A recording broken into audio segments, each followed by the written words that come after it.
Assalamualaikum warahmatullahi wabarakatuh.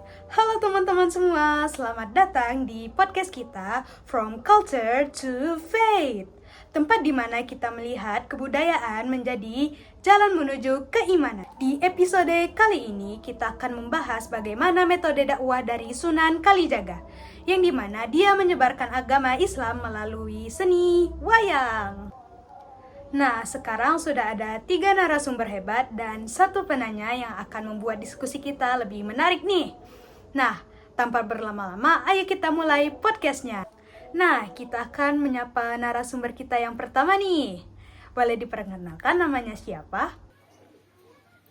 Terima kasih. Perkenalkan, saya Yaumul. Di sini saya akan menjelaskan latar belakang dakwah Sunan Kalijaga. Sunan Kalijaga adalah salah satu wali songo yang terkenal karena berdakwah dengan cara yang bijaksana dan kreatif.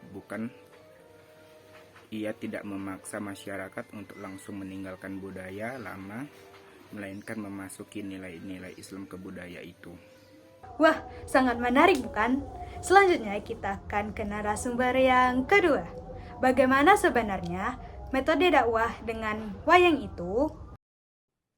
Baik, saya Fajrul. Metode wayang yang digunakan Sunan Kalijaga adalah dengan memanfaatkan kesenian tradisional yang sudah sangat disukai masyarakat Jawa saat itu.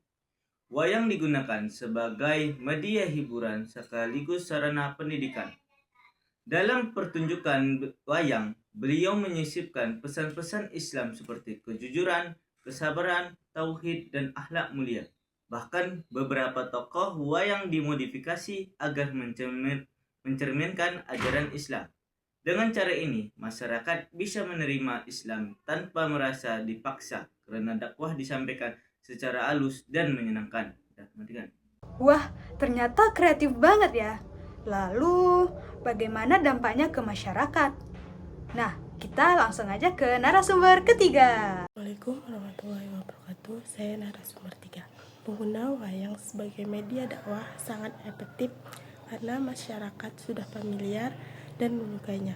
Mereka datang untuk menonton hiburan, tetapi secara tidak sadar juga belajar tentang Islam. Dampaknya banyak, masyarakat yang tertarik mempelajari Islam dan akhirnya memeluk agama Islam.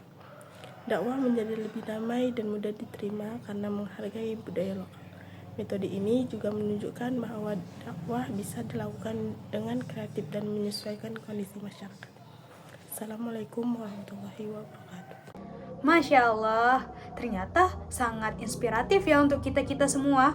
Nah, sekarang kita akan membuka sesi pertanyaan. Kepada penanya, kami persilahkan. Terima kasih, saya ingin bertanya, apa yang bisa kita teladani dari metode dakwah Sunan Kalijaga di zaman sekarang? Yang bisa kita teladani adalah berdakwah dengan bijaksana dan tidak memaksa. Selain itu, kita juga harus kreatif menggunakan media yang disukai masyarakat seperti media sosial atau seni. Assalamualaikum warahmatullahi wabarakatuh. Saya akan melanjutkan jawaban dari narasumber 2, yaitu dan yang paling penting, dakwah harus dilakukan dengan sikap ramah, menghargai budaya, serta penuh toleransi. Assalamualaikum warahmatullahi wabarakatuh. Gimana podcast kita tadi? Seru bukan? Nah, dari podcast ini kita bisa mempelajari bahwa dakwah itu tidak harus selalu kaku. Bisa aja kita menyesuaikan dengan kebudayaan dan kebiasaan yang ada di daerah tersebut seperti yang dilakukan oleh Sunan Kalijaga. Saya sebagai host meminta maaf jika ada kekurangan. Wabillahi taufiq walhidayah. Wassalamualaikum warahmatullahi wabarakatuh. Dadah.